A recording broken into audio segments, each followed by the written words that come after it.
พี่โบกับพี่แจ๊บออกมาแฉ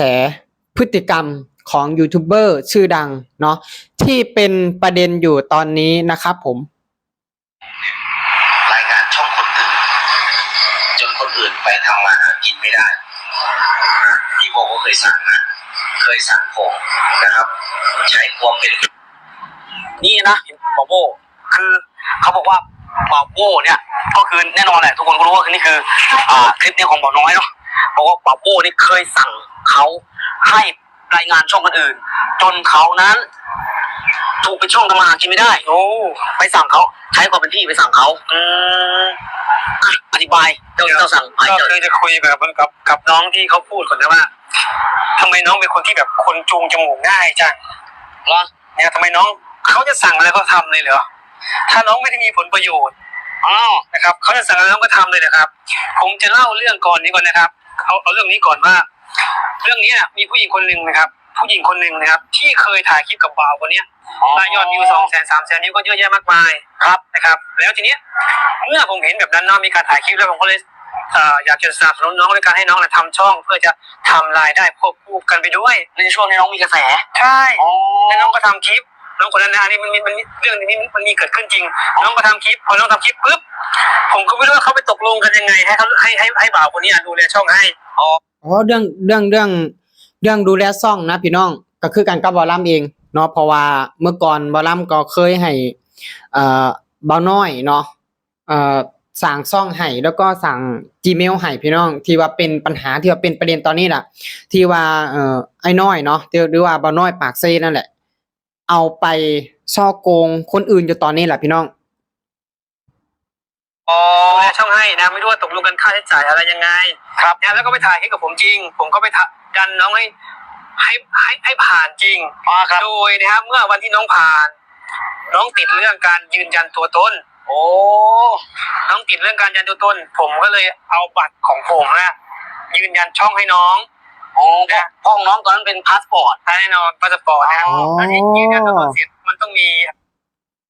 โอเคยืนยันตัวตนยืนยันตัวตนนี่พี่น้องคือสิบอกว่าถ้าเป็นพาสปอร์ตไอ้นั้นธรรมดามันก็ยืนยันบ่ได้เนาะมันต้องเป็นพาสปอร์ตแรงงานพี่น้องมันต้องเป็นพาสปอร์ตแรงงานหรือว่าถ้าเป็นคนไทยก็จะเป็นในเรื่องบัตรประจำตัวเนาะพี่น้องมันก็ต้องเป็นบัตรแรงงานมันถ้าเป็นพาสปอร์ตธรรมดานี่มันบ่สามารถยืนยันได้นะพี่น้องขอพินก็ที่อยู่ของผมให้แล้วที่พินก็เลยมาส่งมาที่ผมนะครับและวันนั้นผมก็พินให้น้องเจ้าของช่องคนนี้เพื่อยืนยันตัวตนผ่านช่องด้วยตัวเองโดยไม่ให้บ่าวคนนี้ที่ดูแลช่องให้ยืนยันให้เพราะว่าเขาคิดเงินคือหมายว่าเอาบัตรเนี่ยให้คนอื่นที่ไม่ใช่น้องคนนี้ใช่ไปให้คนอื่นดูไอยืนยันให้แล้วน้องคนนี้เขารู้สึกยังไงครับถ้าอย่างนั้นน้องคนที่เขาดูแลช่องให้ใช่ไหมใช่คนนี้เขาก็เลยไม่พอใจว่าข้ามนี่พี่น้องบารัมทางที่บารัมฟังไปนะบารัมกับพ่อสิเข้าใจแล้วพี่น้องคือมีสาวคนหนึ่งเนาะเราเลยสร้างช่อง YouTube พี่น้อง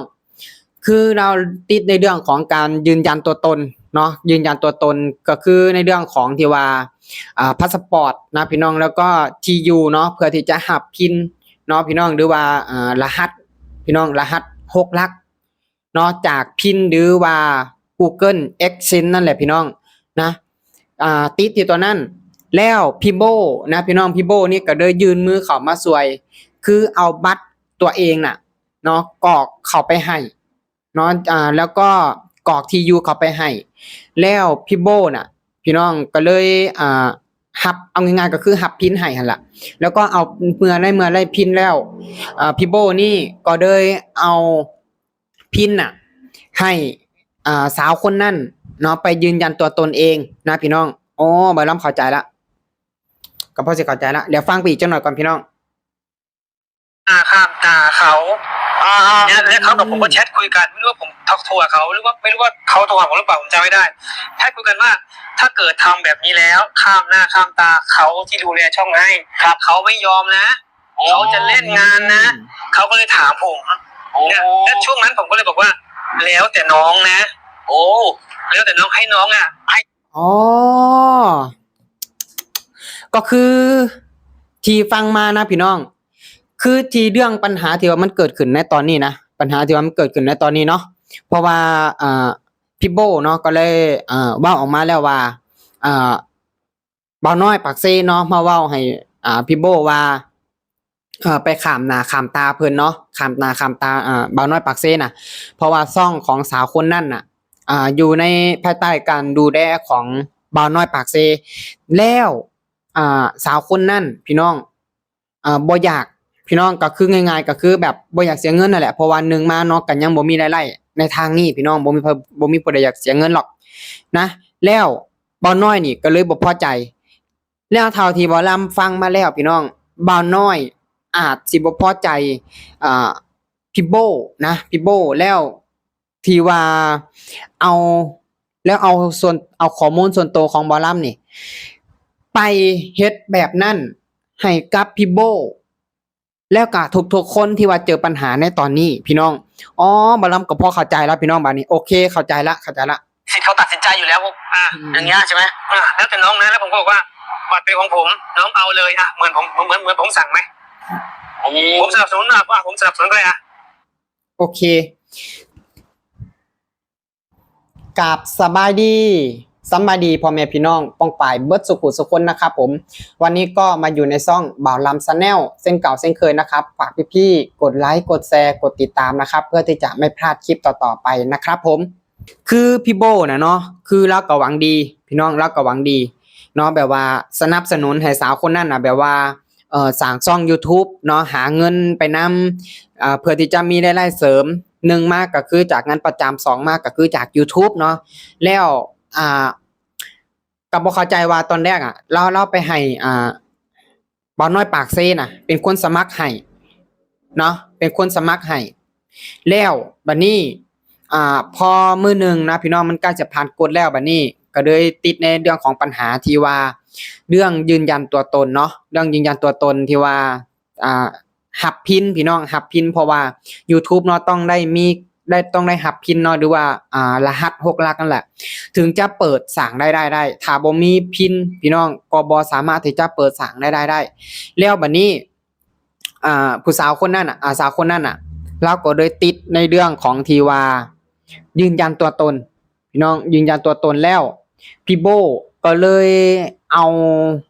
ข้อมูลส่วนตัวกรอกไปให้พี่น้องหรือว่าบัตรส่วนตัวแล้วก็ที่อยู่นั่นแหละก็คือหับพินให้พี่น้องแล้วพอได้พินมาแล้วพี่โบกรอกให้บ่หรือว่าเอาพินนั้นให้สาวคนนั้นเนาะกรอกเองพี่น้องแล้วบ่าวน้อยปากเซก็เลยบ่พอใจพี่โบว่าพี่โบเนี่ยไปขามหน้าขามตาบ่าวน้อยปากเซเพราะว่าซ่องนั่นอยู่ในการดูแลของบ่าวน้อยปากเซอยู่พี่น้องแล้วที่ว่าเกิดปัญหาเกิดประเด็นในตอนนี้เนาะเพราะว่าแถวที่บ่าวลำฟังแล้วมีคำหนึ่งที่ว่า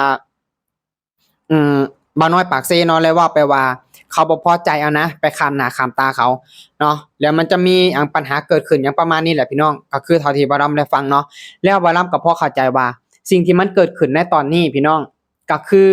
บ่าวน้อยปากเซนั่นแหละเป็นคนลงมือเฮ็ดแล้วเอาข้อมูลบ่าวลำนี่ก็คือเป็นอีเมลที่ว่าเป็นปัญหาตอนนี้ล่ะเอาไป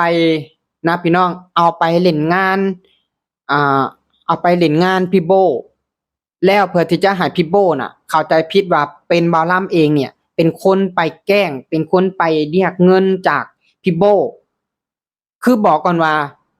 บ่าวลำบ่ได้รู้จักพี่โบพี่แจ๊บพี่ต้นเนาะแล้วก็พี่แรงหลายๆคนที่ว่าบ่าวลำได้ไปเจอเมื่อวานนี่ล่ะพี่น้องเป็นการส่วนตัวนะแล้วก็บ่ค่อยเจอนี่น่ะพี่น้องนี่เดี๋ยวบ่าวลำสิขึ้นให้เลยนี่ที่ว่าบ่าวลำได้รู้จักกับทุกคนในมื้อนั้นนี่ก็คือมื้อนั้นที่ว่าบ่าวลำได้ไปเห็นคลิปนี้เนี่ยแล้วบ่าวลำก็ได้เข้าไปคอมเมนต์นะเข้าไปคอมเมนต์ว่าขอไอดีได้เนาะแล้วสิส่งข้อมูลให้ว่าต้นปลายสาเหตุมันเป็นมาแบบใดเนาะกับ Gmail ตัวนั้นที่ว่ามันเกิดปัญหาในตอนนี้นะพี่น้องนี่ล่ะที่ว่าบ่าวลำได้รู้จักแล้วก็ได้ติดต่อกับผู้เสียหายกับพี่ต้นเนาะพี่ต้นแล้วก็พี่แจ๊บแล้วก็พี่นี่ล่ะพี่โบ เนาะหลายๆคนที่ว่าได้ไปเจอนั่นแหละพี่น้องนี่ล่ะคือที่บ่รำได้ฟังมาแล้วพี่น้องคือบ่าวน้อยปากเซน่ะบ่พอใจที่ว่าพี่ต้นพี่โบเนาะบ่ว่าพี่โบเนี่ยขามหน้าขามตาพี่น้องคือเอาง่ายๆว่าอยากได้เงินสาวคนนั่นแหละแน่นอนเลยถ้าให้บ่าวน้อยปากเซน่ะดูแลให้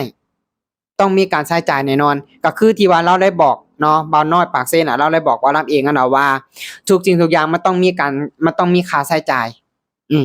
คือที่บ่าวรำได้ไปถามเกี่ยวกับการตัดภาพหน้าปกคลิปเนาะหน้าปกคลิปบ่าวน้อยก็เลยแนะนำมาว่าต้องได้จ้างเด้เราว่าเนาะทุกอย่างมันต้องมีค่าใช้จ่ายปกละ20 บาทเราว่าเนาะวันหนึงก็ใช้2ปก40 บาทเนาะแล้วก็เรียกว่าแบบนี้พี่น้องนี่อันนี้คืออีดีนะบ่าวรำก็พอเข้าใจแล้วพี่น้องนะพี่น้อง FC บ่าวน้อยเนาะหรือว่าพี่โบพี่แจ๊บเนาะทุกๆคนฟังแล้วคิดกันแบบใดพี่น้องก็สามารถคอมเมนต์กับเขามาได้เนาะสามารถติชมกันได้นะพี่น้องเนาะฟังแล้วคิดกันแบบใดนะฟังนํกันพี่น้องเบิ่งไปนํกันเนาะจังได๋ก็ขอขอบคุญขอบคุณพี่น้องเนาะที่ติดตามรับชมคลิปบ่าวรำเนาะจังได๋ก็ขอขอบคุญขอบคุณเด้อเนาะขอขอบคุญขอบคุณพี่น้องทุกๆคนพี่น้องทั้งพี่น้องทางฝั่งไทยแล้วก็ฝั่งลาวนะสำหรับคลิปนี้บ่าวรำก็จะขอฝากไว้เพียงเท่านี้เด้อ